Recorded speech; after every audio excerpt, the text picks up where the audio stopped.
Drugs మారక ద్రవ్యాల నిర్మూలన ర్యాలీలో సూలూరుపేట ఎమ్మెల్యే నెలవల విజయశ్రీ హాజరయ్యారు. ఈ సందర్భంగా ఆమె తల్లిదండ్రులు జాగ్రత్తగా ఉంచుకోవాలని, యువత అనేక మంది డ్రగ్స్కు అలవాటు పడుతున్నారని, ఈ డ్రగ్స్ విషయంలో అప్రమత్తంగా ఉండకపోతే ఇబ్బందులు పడాల్సి వస్తుందని ఆమె పేర్కొన్నారు. ఈ కార్యక్రమంలో పలువురు పోలీసు అధికారులు, ఎక్సైజ్ అధికారులు హాజరయ్యారు. ఇవాళ సూలూరుపేట నియోజకవర్గం సూలూరుపేట టౌన్లో మనం డ్రగ్స్ వద్దు స్కిల్స్ ముద్దు అనే నినాదంతో ఇవాళ స్కూల్ పిల్లలు, అలాగే పోలీస్ యంత్రాంగం, అలాగే మున్సిపల్ కమిషనర్ గారు, ఎంఈఓలు, అంగన్వాడీ టీచర్లు, అలాగే స్టూడెంట్స్, ప్రజాప్రతినిధులు అందరు కూడా కలిసి ర్యాలీ చేయడం జరిగింది. ప్రతి ఒక్క యువతకి మీరే చూశారు, గత ప్రభుత్వంలో డ్రగ్స్ ఎక్కువయ్యి అందరూ కూడా మత్తు పదార్థాలకి అలవాటు కావడం జరిగింది. యువత అందరూ కూడా గుర్తుపెట్టుకోవాల్సింది, ఇలాంటి డ్రగ్స్ కానీ మత్తు పదార్థాలకు కానీ అలవాటు అవ్వడం, అలాగే బానిసలు అవ్వడం వల్ల వాళ్ళ వ్యక్తిగత జీవితం కంటే కూడా వాళ్ళ కుటుంబ సభ్యుల జీవితాలు కూడా ప్రభావితం అవుతాయి. కాబట్టి ముఖ్యంగా స్కూల్లో చదివే వాళ్ళు, కాలేజీలు చదివే వాళ్ళు, ముఖ్యంగా అబ్బాయిలు ఇలాంటి డ్రగ్స్ కి ప్రభావితం కాకుండా వాళ్ళ జీవితాల గురించి ఆలోచిస్తూ జీవితాలని బాగు చేసుకుంటారని ఈ ర్యాలీ కూడా చేయడం జరిగింది.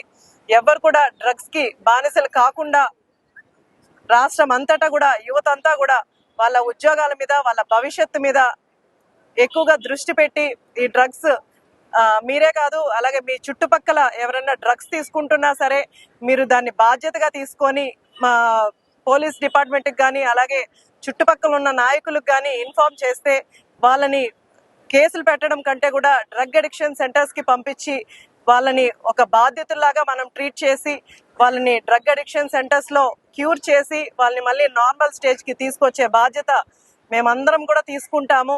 దీనికి ఈ డ్రగ్ ఫ్రీ అవ్వాలంటే ప్రతి ఒక్కరు కూడా, రాష్ట్రం అంతటా డ్రగ్ ఫ్రీ అవ్వాలంటే ప్రతి ఒక్కరు కూడా దీన్ని బాధ్యతగా తీసుకోవాలి. ఎవరో తాగుతారు మనకేముందులే అని వదిలేసే కంటే సొసైటీలో మనం చూస్తున్న ఎన్నో అరాచకాలు చూస్తున్నాం. దీనివల్ల క్రైమ్ రేట్ పెరుగుతుంది. ముఖ్యంగా మన ప్రభుత్వం వచ్చిన దగ్గర నుంచి చంద్రబాబు నాయుడు గారు, అలాగే మన హోంమంత్రి గారు అనిత గారు కూడా ప్రతి మీటింగ్ లో కూడా డ్రగ్ ఫ్రీ చేయడానికి ఎన్నో జాగ్రత్తలు తీసుకుంటూ, పోలీస్ సిబ్బంది కూడా మనకు ఎంతో సహకరిస్తూ, ముఖ్యంగా మన సూలూరుపేట నియోజకవర్గంలో మనకు తమిళనాడు బార్డర్ అవడం వల్ల ఎక్కువగా సరఫరా వచ్చే ఛాన్సెస్ ఎక్కువ ఉంటాయి. మన సూలూరుపేట నియోజకవర్గ పోలీస్ సిబ్బంది కూడా ఎక్కువగా ఇప్పుడు డ్రగ్స్ సరఫరాని తగ్గించారు, అలాగే డ్రగ్స్ ఉత్పత్తిని కూడా బాగా తగ్గించారు. రాష్ట్రం అంతటా కూడా ఇప్పుడు డ్రగ్స్ ఎక్కడా కూడా ప్రొడ్యూస్ అవ్వట్లేదు. దానికి డ్రోన్స్ ను కూడా తీసుకొచ్చి ఎక్కడైతే ప్రొడ్యూస్ చేస్తున్నారో, అంటే ఎక్కడైతే పండిస్తున్నారో అక్కడంతా కూడా డ్రోన్ ద్వారా మనకు సర్వేలు చేసి అక్కడంతా కూడా ప్రొడక్షన్ దగ్గరంతా కూడా ఆపేయడం కూడా జరిగింది. ఇలా డ్రగ్ ప్రొడక్షన్ అంతా కూడా రాష్ట్రం అంతటా కూడా మన ముఖ్యమంత్రి శ్రీ నారా చంద్రబాబు నాయుడు గారు జాగ్రత్తలు తీసుకొని డ్రగ్ ఫ్రీ రాష్ట్రాన్ని చేయడానికి ఎంతో కృషి చేస్తున్నారు. మనందరం కూడా దీన్ని ఒక బాధ్యతలాగా తీసుకొని మన చుట్టుపక్కల ఎవరైనా డ్రగ్స్ తీసుకుంటుంటే వాటికి పోలీస్ సిబ్బందికి కానీ ఇన్ఫార్మ్ చేసి, లేదా ఎవరికైనా నాయకులకు ఇన్ఫార్మ్ చేసి వాళ్ళని కాపాడాల్సిన బాధ్యత ప్రతి ఒక్కరం తీసుకుందాము.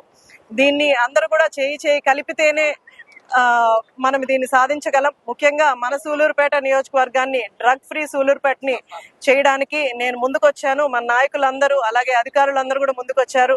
ప్రతి ఒక్క సూలూరుపేట నియోజకవర్గ ప్రజలందరూ కూడా దీన్ని బాధ్యతగా తీసుకొని చేయవలసిందిగా మనస్ఫూర్తిగా కోరుకుంటూ